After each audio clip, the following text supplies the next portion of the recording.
అంటే తెలంగాణ నుంచి పరిపాలన అక్కడ ఏపీలో ఉన్న పరిపాలన అబ్జర్వేషన్ అనే తనపైన ఏం జనరల్గా ఒకటి సార్ మనం ఆంధ్రాలో ఉన్న తెలంగాణలో ఏం జరుగుతుందని తెలుసుకోవాలి. ఎందుకంటే సిస్టర్ కన్సర్న్ రెండు తెలుగు రాష్ట్ర ప్రజానీకం, పైగా హైదరాబాదులో నివసించే ఆంధ్రప్రదేశ్ ప్రజలు చాలా ఎక్కువ.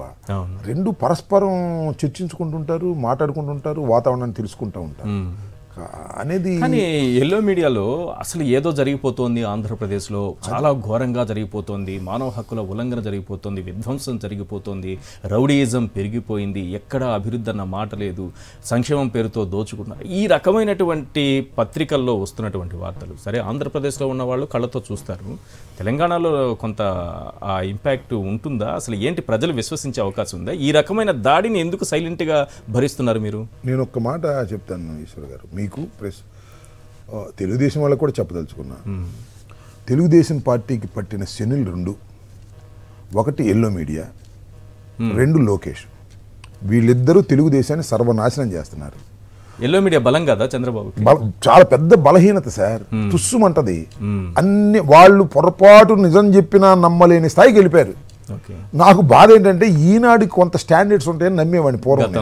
గతంలో వాళ్ళు ఏం చేసేవాళ్ళు అంటే అంత బాగా రాసుకుంటూ వచ్చి ఎలక్షన్కి ముందు ఓ 10 రోజుల ముందు కొట్టేసేవాళ్ళు. ఇప్పుడు ఎలక్షన్ సంవత్సరం ముందే జగన్మోహన్ రెడ్డి గారి మీద ధ్వజం ఎత్తేసారు. వాళ్ళ క్రెడిబిలిటీ కూడా పోయింది. అనేది ఏంటంటే ఎల్లో మీడియా అనేది చంద్రబాబుకి ఓదరగొట్టేటటువంటి మీడియా అనేది ప్రజలకు అర్థమైపోయిన తర్వాత దాని ఎఫెక్ట్ జీరో. నేను మరొకసారి చెప్తున్నా, తెలుగుదేశం పార్టీకి పట్టిన శనులు రెండు, ఒకటి ఎల్లో మీడియా, మరొకటి లోకేష్. ఈ రెండు తప్పుకుంటే తెలుగుదేశం కొద్దిగా అభివృద్ధి చెందింది, లేకపోతే అభివృద్ధి చెందే ప్రశ్నే లేదు, సర్వనాశనం అయిపోయే పార్టీగా. ఎల్లో మీడియాతో నష్టమేం లేదంటారు మీకు? అన్ని వార్తలు నేను ఒక అబ్జర్వేషన్ కూడా పెట్టాను సార్. నేను చెప్తున్నాను, చాలా క్లియర్గా చెప్తున్నా. ఒక రోజు ఈనాడు, అదే రోజు ఆంధ్రజ్యోతి. ఈనాడు 10 పేజీలు, ఆంధ్రజ్యోతి 9 పేజీలు. మొత్తం లెక్కేస్తే ఈనాడులో 53 ప్రభుత్వ వ్యతిరేక వార్తలు, అంటే జగన్ పైన వ్యక్తిగతంగా ద్వేషంతోనూ ప్రభుత్వం పైన వ్యతిరేకతతోనూ రాసిన వార్తలు 53. ఆంధ్రజ్యోతి 9 పేజీల్లో కనిపించిన వార్తలు 50. అంటే 103 వార్తలు ఒకే రోజు 2 పత్రికలు ప్రచురించాయి. మరి ప్రజలకి ప్రతిరోజు ఈ రకంగా వెళితే అది ఎంతో కొంత ఎక్కదా? ఇప్పుడు ఉచితంగా ఇస్తున్నారంట, ఇది చెప్పండి. సాక్షి పేపర్ ఆలస్యంగా వస్తుందంట, అది పక్కన పెడదాం. ఈ 103 వార్తలు సార్, ఒక రోజుకి ఇచ్చిన వార్తలు ఈ 2 పత్రికలు. ఒకటి ఉచితంగా ఈ రోజు ఈనాడు దినపత్రిక ఎళ్ళకేస్తున్నారంట. చాలా మంది ఎవరు ఫోన్ కాల్ పెడితే సార్ మా ఇంటికి వచ్చి ఉచితంగా తీసుకోండి అని వేసిపోతున్నారు సార్, అయినా మేము పక్కన పడేస్తున్నాం అంటున్నారు. ఉచితంగా ఇచ్చే పరిస్థితి ఎందుకు వచ్చింది? తీసుకొని చదివే వాళ్ళు కూడా ఉంటారు కదా సార్. ఒక్కటైతే చాలా క్లియర్ సార్, రాజశేఖర రెడ్డి గారు చాలా స్పష్టంగా రాజశేఖర రెడ్డి గారి టైంలో చెప్పారు, ఆ 2 పత్రికలు చదవకండి అని.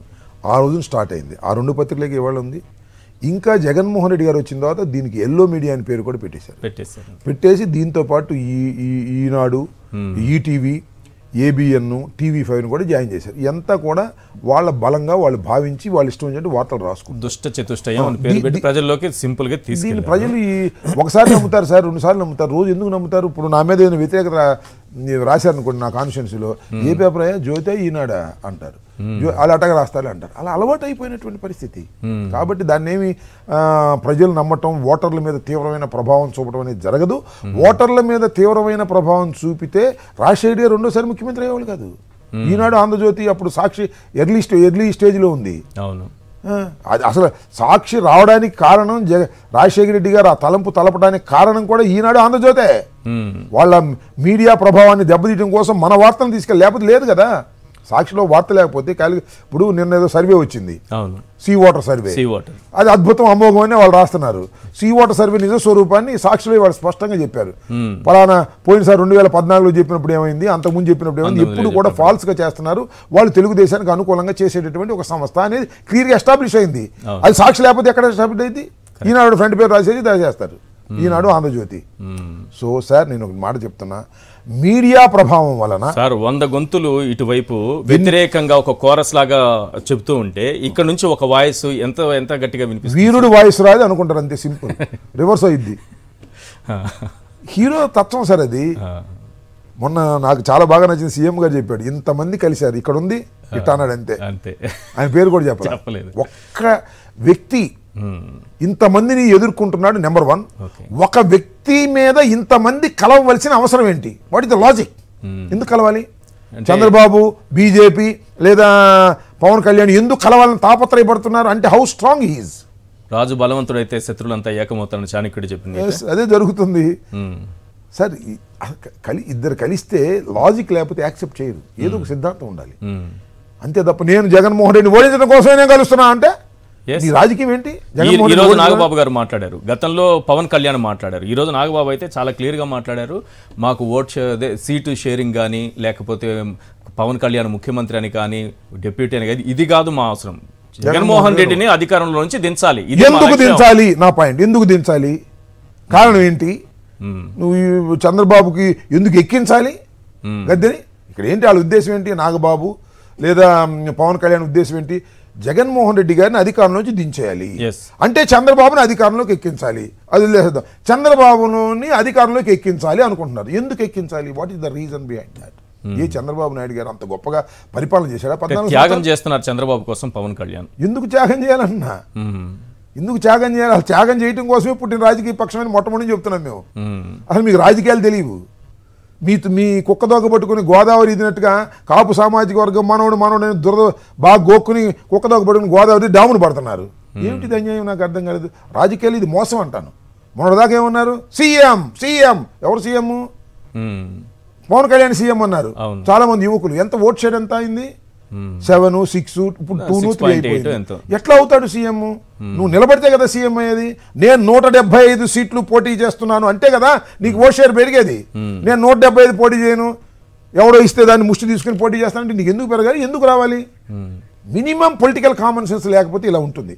మినిమం పొలిటికల్ కామన్ సెన్స్ లేని వారి వెంట నడిస్తే వెళ్ళి బంగాళాఖాతంలో పడిపోతారనేది మరొకసారి పవన్ కళ్యాణ్ ఎందుకు అంత ద్వేషం? ఎందుకు జగన్ గారిని ఇంటికి పంపించేయాలి, ఈ ప్రభుత్వాన్ని దించేయాలి, ఏ త్యాగాలకైనా మేము సిద్ధం, మాకు ఎటువంటి పదవులు ద్వేషమైనా ఉండాలి, లేదా చంద్రబాబు నాయుడు గారి ద్వారా లబ్ధి పొందాలి.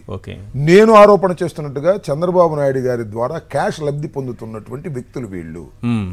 దోచుకో పంచుకో అనేటువంటి పద్ధతుల్లో వెళుతున్నారు. ఆయన దోచుకుని వీళ్ళకి పంచుకుంటే వీళ్ళు దాన్ని తీసి ఆనందిస్తున్నారు. అది విషయం. అంతకన్నా ఏముండాలి? లేదు ద్వేషం ఏంటి? కారణం ఏంటి ద్వేషం? ఈ జగన్మోహన్ రెడ్డి గారి మీద ద్వేషం ఎందుకు ఉండాలి మీకు? ఏం చేశాడు మిమ్మల్ని? ఈ రాష్ట్రంలో ఏం తప్పు చేశాడు? మీరు ఊరినే విమర్శిస్తున్నారు, అది వేరే విషయం. రీజనబుల్ చెప్పమండి, లాజిక్ చెప్పమనండి. జగన్మోహన్ రెడ్డి గారు ఉంటే సర్వనాశనం అయిపోతుంది రాష్ట్రం అంటారు. ఏం సర్వనాశనం అయ్యేది? నాకు అర్థం కాలేదు. చంద్రబాబు ఉంటే అద్భుతం ఏమైనా జరుగుద్దా? జరిగిందా? చెప్పండి ఉదాహరణ. మీరే కదా చంద్రబాబు నాయుడు గారితో కలిసి పోటీ చేసి అధికారంలోకి తీసుకురావడానికి ప్రయత్నం చేసామని చెబుతున్నారు కదా. వాళ్ళే కదా నేను తిట్టింది. నువ్వేందే గొట్ట మమ్మల్ని తీసుకొచ్చి నన్ను తిట్టారు కదా తెలుగుదేశం వాళ్ళే. మమ్మల్ని గెలిపించాడంటారేంటి మీరు? ఏ చిరంజీవిని గెలిపించలేకపోయాడే పవన్ కళ్యాణ్ అని వాళ్ళే తిట్టారు, వాళ్ళే దూషించారు. అయినా నీకు సంబంధం ఉంది, మేమేం చేస్తాం? దుర్మార్గం అంటున్నా.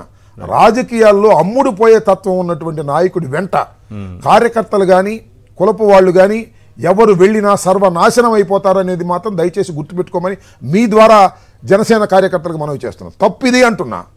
పవన్ కళ్యాణ్ గారు చంద్రబాబును ముఖ్యమంత్రి చేయడం కోసం త్యాగాలు చేయవలసినంత గొప్ప పురుషుడు కాదు చంద్రబాబు నాయుడు గారు. చంద్రబాబు నాయుడు గారు అధికారంలో ఉన్నప్పుడు సర్వనాశనం చేశాడు, కులాన్ని కూడా సర్వనాశనం చేశాడు, కాపు కులాన్ని కూడా సర్వనాశనం చేయడానికి ప్రయత్నం చేశాడు, దుర్మార్గం చేశాడు, అన్యాయం చేశాడు. గుర్తుపెట్టుకోమని మనవి చేస్తున్నాం.